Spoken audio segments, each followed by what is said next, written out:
안녕하세요. 흰수염고래 스포츠입니다.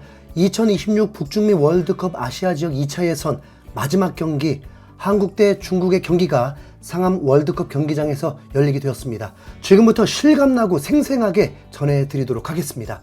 중국 매체의 조사로 중국과 한국의 몸값을 비교했는데 중국은 1032만 유로, 한국은 1억 2920만 유로로 12배 차이라고 설명했습니다.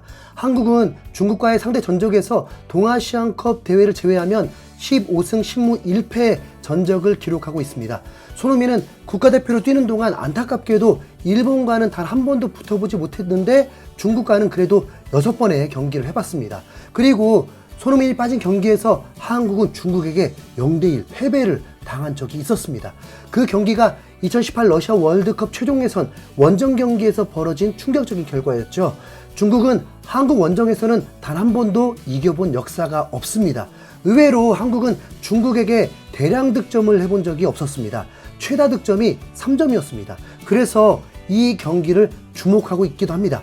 중국 팬들마저도 5대0, 7대0이 현실적인 스코어라고 입을 모으고 있고, 주민규가 가세한 한국 공격진은 더욱 퀄리티가 높아지면서 유럽 상위 레벨 축구 부럽지 않은 공격력을 보여주고 있다 보니까 대량 득점을 기대하게 된 것입니다. 이번 경기는 중국 입장에서 그 어느 때보다 최소 실점이 간절한 경기이기도 한데, 무승부를 거둬야만, 최소 1대0으로 패배해야만 월드컵 최종 예선 희망을 가질 수 있다 보니까 온갖 술수가 다 나올 것으로 예상됐습니다. 중국 입장에서 깔끔한 경기를 한다는 것 자체가 초토화가 되기 때문이죠. 손흥민은 중국이 거칠게 축구하는 것도 알고 있지만 절대로 쫄지 말고 우리가 할 축구를 하자라면서 선수들을 독려했습니다. 네, 물론 다치는 걸 바라는 건 아니니까요. 어떤 매체에서는 우레이가 출전을 한다고 했다가 부상이라서 출전 불가라고 했다가 헷갈렸는데, 경기 1시간 전 라인업이 발표가 되었을 때 우레이는 명단에는 있었고 선발 출전은 아니었습니다. 한국은 싱가포르전과 다른 라인업이었습니다. 기대했던 주민규가 벤치에 있고 프리미어리그의 12골, 득점 15위의 톱클래스 황희찬이 선발 출전했고, 오른쪽 윙백은 황재원에서 박승욱으로 바뀌었습니다. 박승욱은 싱가포르전에서 배준호의 골을 도왔던 선수였고 30분 출전만으로도 강렬한 인상을 심어주었습니다. 그래서 조현욱 골키퍼, 박승욱, 권경원, 조유민, 김진수, 황인범, 정우영, 이재성, 이강인, 황희찬, 그리고 손흥민이 선발 출전했습니다. 중국은 우레이가 벤치에 있었고 예상 라인업에서는 5백을 할 줄 알았는데 경기가 시작할 때는 4백이었습니다. 근데 어차피 중국은 전술이 중요할 게 없죠. 그냥 무조건 두 줄 수비를 할 테니까요. 네. 실제로도 전반 25분까지 중국은 공격 쪽에 아예 패스조차 없었습니다. 일방적인 한국의 공격으로 전반 30분까지도 점유율이 80%가 되었습니다. 한국은 슈팅 4개까지 나왔는데 19분에서야 손흥민이 혼자 돌파를 하면서 위협적인 슈팅으로 유효슈팅을 만들었습니다. 그리고 직접 프리킥 찬스가 2번 있었는데 아쉽게도 벽에 걸리면서 놓치고 말았습니다. 그리고 28분에는 손흥민과 이강인의 콤비 플레이로 이강인의 다이렉트 중거리 슛도 나오면서 관중들이 일제히 갈채를 보내주었습니다. 한국은 골을 못 넣다 보니까 34분에 위기를 한번 겪게 됩니다. 매우 좋은 위치로 박스 바로 옆에 프리킥을 허용했습니다. 약 7분 정도는 갑자기 접전이 되기도 하면서 한국의 공격이 소강 상태가 되었습니다. 페이넌더가 부상으로 쓰러졌을 때 중국의 응원 소리가 커지려고 하자 곧바로 한국의 6만여 관중이 대한민국으로 참교육을 시켜주었습니다. 아예 예상 못했던 상황은 아니었죠. 중국은 밀집 수비가 통하면서 전반전을 0대0으로 마무리하게 되었습니다.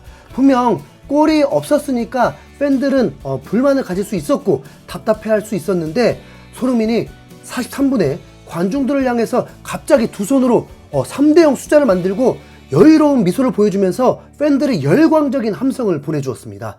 손흥민의 팬 서비스에 소름이 돋기도 했습니다. 그런데 알고 보니까 한국 팬들을 위한 팬 서비스가 아니었습니다. 골대 뒤에는 중국 팬들이었고 중국 팬들에게 염장을 지르게 하는 3대0 이었던 것입니다. 두 가지 의미죠. 1차전에서 3대0으로 이긴 거 알지? 아니면 이번 경기도 3대0으로 이겨줄게 였던 거죠. 중국 팬들이 완전 분노한 모습이 카메라에 잡히기도 했습니다. 후반전이 시작되고 변화를 주길 바랬는데 김도훈 감독은 그대로 출전시켰습니다. 60분 안에 한 골이 나와야 할 텐데요. 와, 실제 상황. 진짜 60분에 득점이 터집니다. 이강인이 반대쪽 손흥민에게 완벽한 택배를 보내주고 손흥민이 문전으로 보내줬는데 세컨볼이 흘러나온 걸 공격 본능이 탁월한 이강인이 달려들어오면서 왼발로 정확하게 구석으로 꽂아 넣었습니다. 이강인은 달려들어와서 골을 넣었다 보니까 멈추지 않고 달리면서 손흥민과 안기고 기뻐했습니다. 손흥민도 매우 기뻐했습니다. 이 상황이 어떻게 된 거냐면 60분이 되려고 하자 김도훈 감독은 약속된 교체를 시작했는데 주민규와 황재원을 투입시키고 이재성과 박승욱을 빼줬습니다. 그런데 교체되자마자 골이 나왔던 겁니다. 1대0으로 앞선 대한민국, 이 순간이 태국의 킥오프 시간이었습니다. 마치 한국이 태국 편안히 경기에 함께 가자라는 신호탄과 같은 거죠. 중국은 0대1로 뒤져도 오히려 더더욱 지키려고 했습니다. 이 부분도 예상이 됐던 부분이긴 한데 중국이 0대1로 패배를 하게 되면 태국은 싱가포르를 3점차 이상으로 이겨야 하기 때문에 운에 맡길 수가 있다 보니까 2대0이면 오히려 끝이라는 걸 알기 때문에 그대로 지켰습니다. 대신 우레이와 장이닝을 투입하면서 한국의 실수로 인한 한 골이라도 넣어주길 바랬을 텐데 우레이는 아예 보이지도 않았고 손흥민은 팬들을 위해서 콘서트 하듯이 모든 걸 바쳐서 쏟아부었는데 번번이 마지막 한 끗 차이로 한국의 추가골이 나오지 않았습니다. 85분이 되어서는 손흥민은 팬들에게 다시 한번 분위기를 끌어올리는 퍼포먼스를 보여주기도 했습니다. 주민규의 슈팅은 골키퍼가 잡게 되고 코너킥에서 약속된 플레이로 권경원의 헤딩슛이 나오기도 했는데 골은 되지 못했습니다.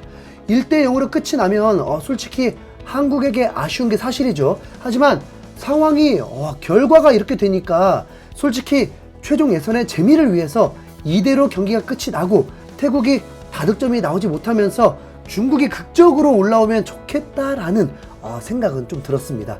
중국 놀리는 재미가 쏠쏠해서 말이죠. 네. 중국은 89분에 한국 진영 박스 안에서 선수가 김진수에 막혀서 넘어졌는데 페널티킥을 유도하려 했습니다. 야, 중국 기자들마저 페널티킥을 유도하더라고요. 네. 추가 시간은 5분이 주어졌습니다. 손흥민이 자신의 몸 상태가 얼마나 최상인지를 중국을 농락하듯이 드리블 장인으로 쇼를 보여준 것만으로도 개인적으로 만족했습니다. 아마도 손흥민이 3대0이 아닌 1대0인 것을 사과하지 않을까 예상도 해봅니다. 손흥민은 93분에도 전력 질주를 보여주면서 최선을 다하는 모습이 감동적이기까지 했습니다. 중국 팬들은 최종 예선에 올라가면 뭐하냐 하는 불만스러운 반응이 많긴 했는데 결과적으로는 한국에게 고마워해야 할 상황이 되었고 마지막에는 아예 골에 집중하기보다 시간 끌기로 마무리해 줬습니다.